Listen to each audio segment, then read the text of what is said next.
In this way, the growth machine governs itself. We think we have power, but the growth system awards power only to those who will advance its objective. We internalise the discourse, as Michel Foucault might put it, so that we begin to articulate the interests of the system and govern ourselves according to its rules. Our political leaders are generally those who've internalised the goals of the system most faithfully and are therefore most immune to arguments and evidence that might challenge it.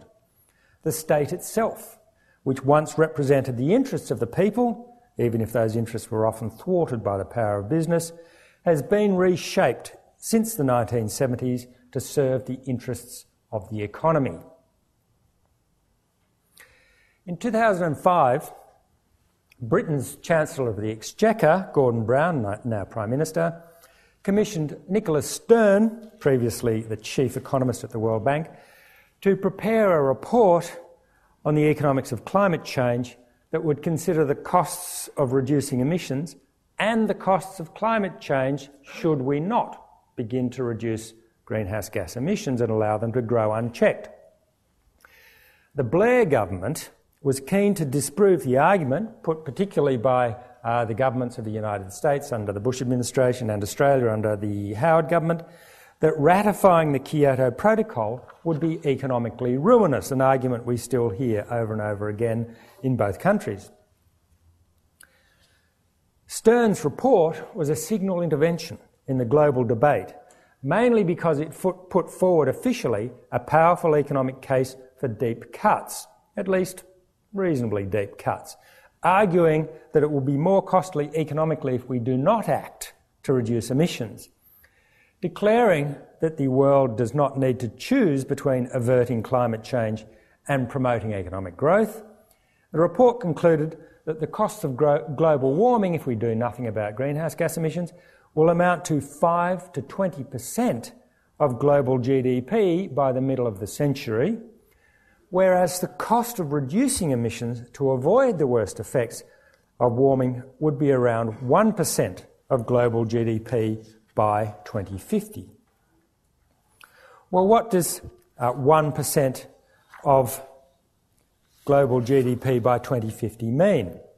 It doesn't mean that the growth rate of the global economy each year will be 1% less than it would otherwise be. So it doesn't mean it might go from 3% per year to 2% per year. What it means is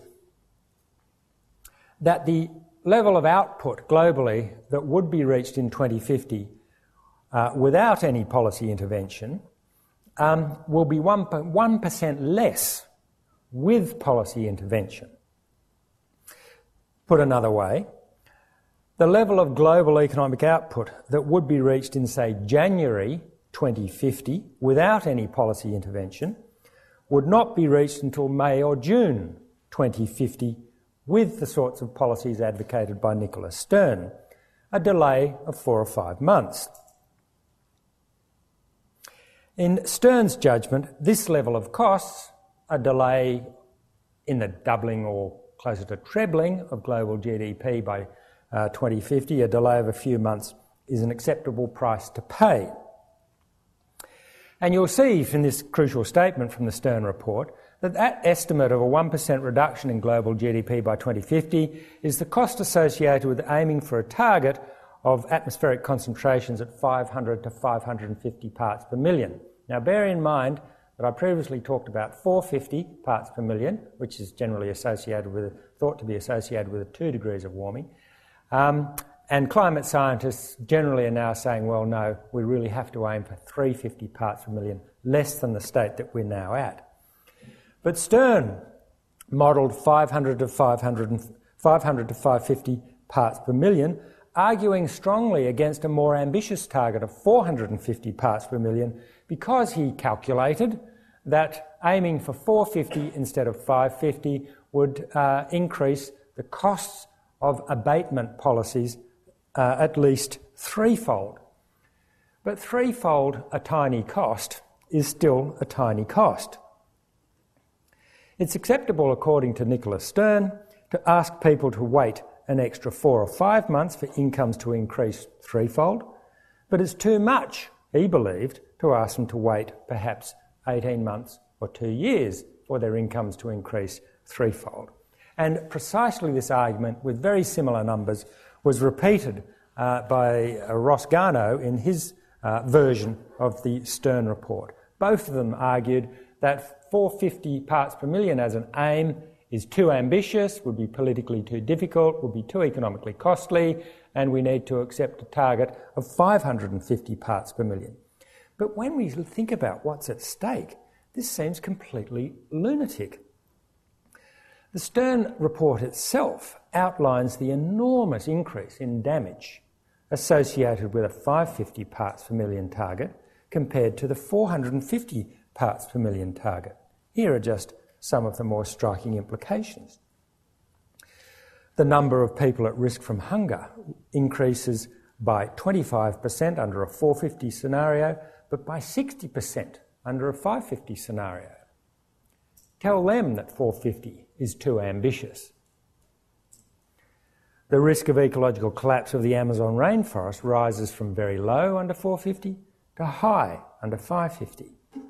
And the onset of irreversible melting of the Greenland ice sheet goes from quite likely under 450 to virtually certain with a 550 target. Aiming at 550 is very likely to cause irreversible changes to the global climate. And if that happens, the question of how much we would be willing to sacrifice economically to preserve the climate will be taken wholly out of our hands. Nature will take over and there will be nothing we can do about it. And yet Stern and Garnaut argue that anything less than 550 is too ambitious.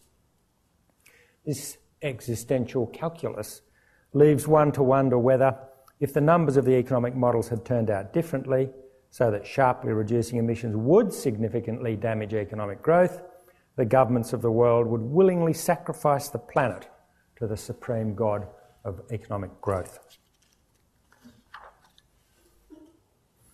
The situation that we face is made murkier still by another strange phenomenon. We are preoccupied with economic growth because we're told over and over it's the most important way to increase national well-being. But when we look at the relationship between people's reported level of well-being and economic growth, or GDP per person, we find that above a certain threshold, increased growth of the economy makes no contribution to people's perceived level of well-being. So how do we explain these contradictions? That we face this massive damage to the planet if we do nothing. Even sharp reductions in greenhouse gas emissions can be done at very modest economic cost. That economic cost will have no impact on people's well-being in affluent countries like Australia, and yet governments are so reluctant to take the measures in the next few years that must be introduced if we were to have a reasonable chance of avoiding climate catastrophe. And the reason is that economic growth is a fetish. It's an unreasoning obsession with economic growth that arises because growth is believed to have magical powers. When political leaders and commentators say we can't cut emissions or must do so only slowly because of the effects on growth, it's the symbolism of growth rather than growth itself that they are driven relentlessly to defend. And what does growth symbolise? In affluent countries, whereas the early economists believed the value of growth lay in its ability to improve living standards, and certainly up to a threshold it does, economic growth has nowadays, above that threshold in countries like ours, become a symbol of vitality, of dynamism, of life itself. It's what vivifies a nation, gives reality to dreams of prosperity, and affords cultural superiority. Growth is the vehicle that delivers nations and peoples from backwardness to modernity. A nation whose economy is not growing is seen to be a moribund nation, a basket case. So let me finish with a couple of final thoughts.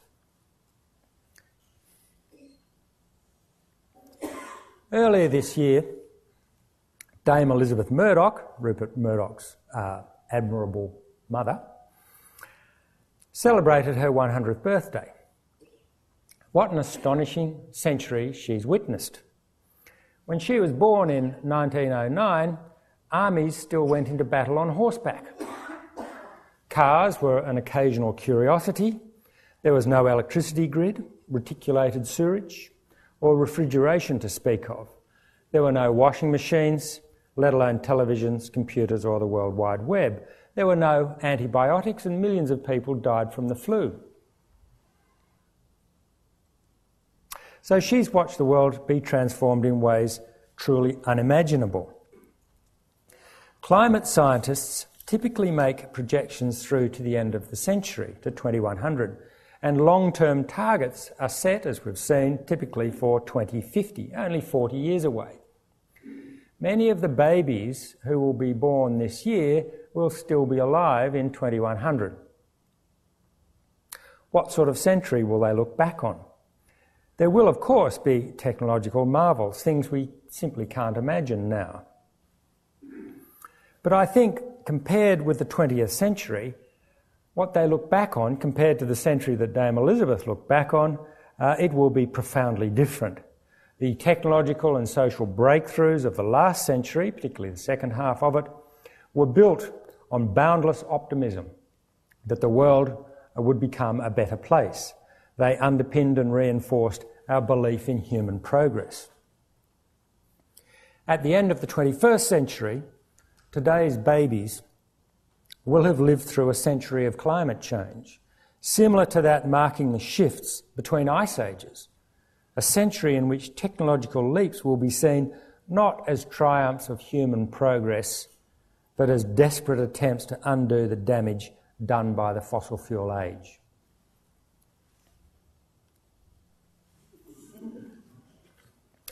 I expect that by the end of the 21st century, humanity will understand that the greed and the hubris that led us to believe we could live apart from and dominate nature provoked nature to take revenge.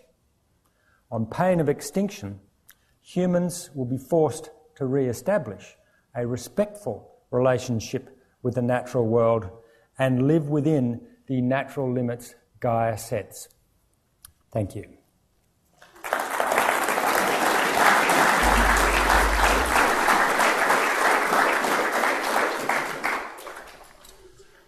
Ladies and gentlemen, Clive has very generously agreed to take questions, and given that this has been video linked to Bendigo, we've tried to establish some sort of order around this. So a couple of protocols to begin with. If you are going to ask a question, you will need to use the microphone so that the people in Bendigo can hear. They're not that good of hearing. And please identify yourself before asking the question. So I think we'll go to Bendigo first to give them the opportunity to ask some questions. How long does the Keynesian economic ideology have until it will need replacing given the world's requirements to combat climate change? Well, the task is extremely urgent. The climate scientists are saying that rich countries like Australia must cut their emissions by some 30 or 40% by 2020, 30 or 40% by 2020 over 1990 levels, compared to the Rudd government's promise of 5%. And that means that our emissions must peak and start to climb rapidly within the next few years. So we really do need to act with tremendous urgency. Now, I don't think anyone who thinks about it for more than a few seconds believes we will do it. And that's why the situation is so dire. Will that bring about a transformation in the sort of economic ideology that dominates us so much? Well, social changes often take a long time to germinate and a very short time to overtake the world or countries. And who knows whether that might happen. The change will only come from far-reaching and radical change emerging out of civil society because, as I argued, I believe that the system, the economic system and the democratic parliamentary system which serves it so effectively is very rigid, very sclerotic, is peopled by those who are committed to its goals before the goals of protecting the planet. There are some glimmers of light. Some of you might have noticed a few days ago France's President Nicolas Sarkozy calling for an end to what he called GDP fetishism.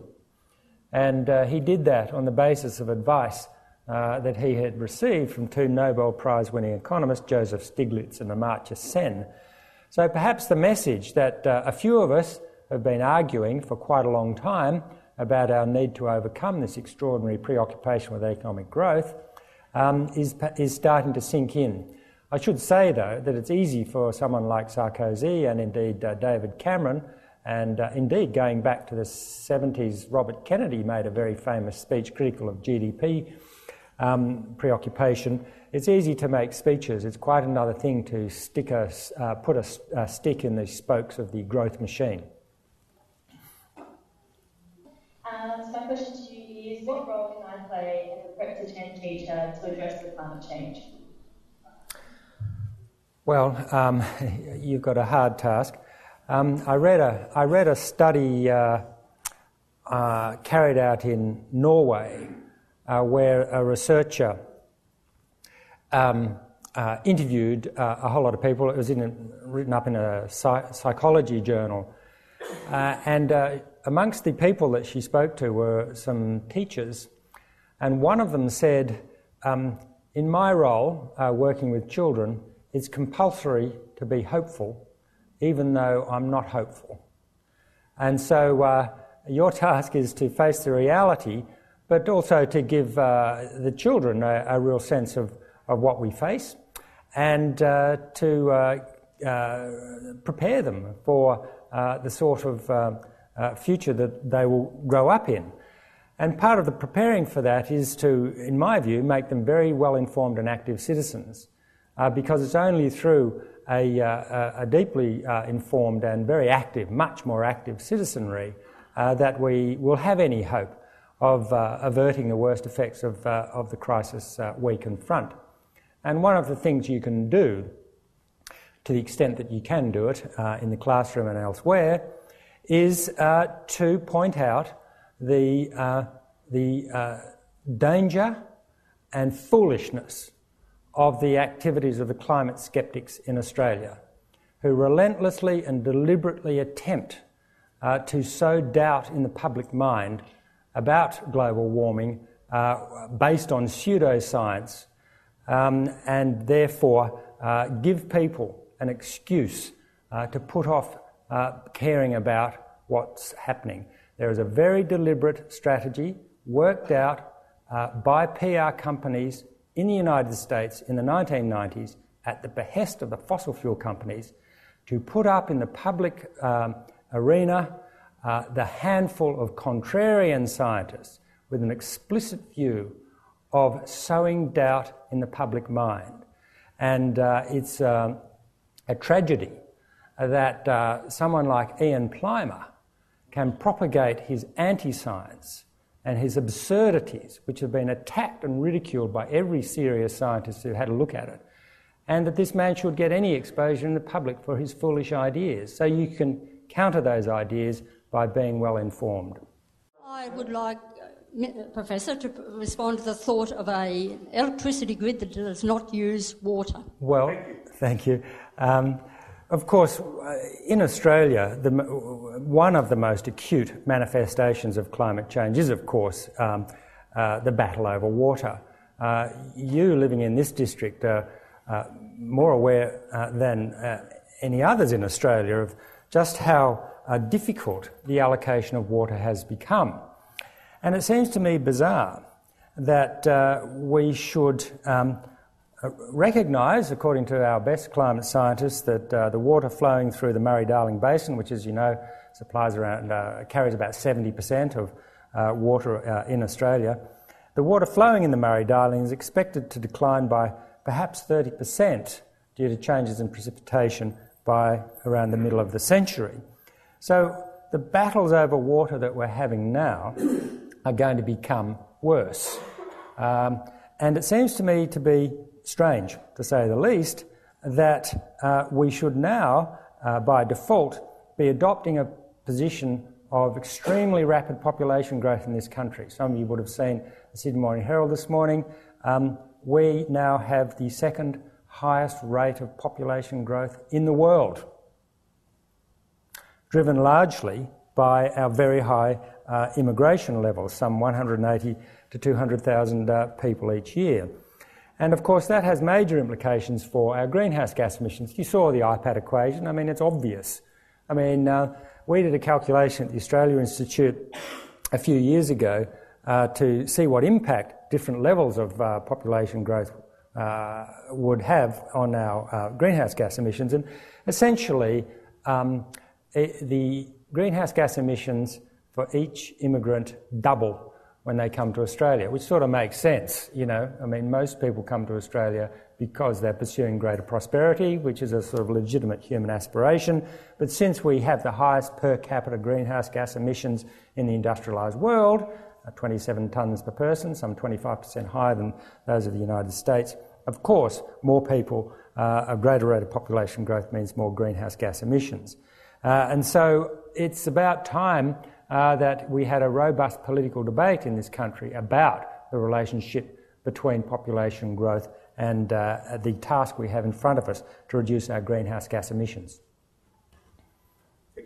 I think we'll take just one more question from this audience and then one more from Bendigo. And a short question, please. And a short answer. Good evening, my name is Terry and my Bachelor of Science is in Environmental Management. Thank you. Hello, Bendigo. I was down there last week.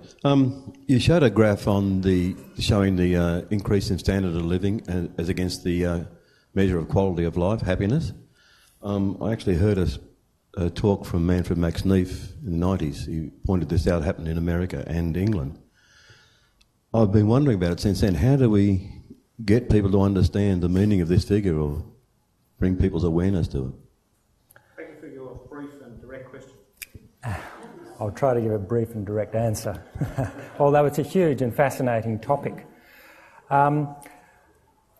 As we all know, over the last 15 years in particular, since the early 1990s, there's been a tremendous increase in consumerism. I mean, we've had pretty intense consumerism since about the 1950s, it's generally regarded. But in the last 15, 20 years, leading up to the crash, it intensified in ways few could have imagined. House prices were perhaps the best indication of that. The huge increase in levels of personal debt that was taken on by middle class and affluent Australians who weren't satisfied with their rising incomes but wanted more resources in order to basically fund extravagant lifestyles. And people felt compelled and driven to do that. The other manifestation was longer working hours and all the implications of that. But against that, there was a counter-trend, and this comes directly to your question, the phenomenon of downshifting, which we at the Australia Institute studied in detail because it's so fascinating. And downshifters are people who've basically made a voluntary decision to reduce their incomes and their levels of consumption, typically by 20 to 40 or 50%. And the remarkable thing is, according to our survey evidence, which we commissioned from Newspoll, some 20% of Australians over the previous decade had downshifted. And this struck me as a very radical move because people were moving against these tremendous pressures to consume more, to aspire more, to borrow more, and to compete with their neighbours and so on more. And they were saying, no, I'm not going to do it anymore. I'm going to step back, I'm going to cut my income, cut my consumption, buy back some time and devote it to things that actually improve my well-being. And so there's this sort of reverse relationship going on for those people where, looking at this chart, their incomes go down and their reported level of happiness, according to our surveys, goes up. So I think there's a very profound lesson there, that we've got it fundamentally wrong in arguing that higher incomes lead to greater happiness. In fact, the opposite is generally true in affluent countries like ours. It seems to me that all the bits of the solution are available to us, technology, money, etc. The thing that's missing is political will. What would you suggest that we as individuals or as members of a sustainability group can you do to change that missing link of the political will? Yes, you're absolutely right. As they might say at NASA, we have the technology. We have the technology sharply to reduce to get to that 40%. We don't have to wait for carbon capture and storage to, appear magically out of nowhere. I mean, even Treasury anticipates that carbon capture and storage, which is supposed to be the great saviour in this country to save our coal industry, Treasury estimates that carbon capture and storage will come on stream in about 2030 and will not have a significant impact on our greenhouse gas emissions until 2040.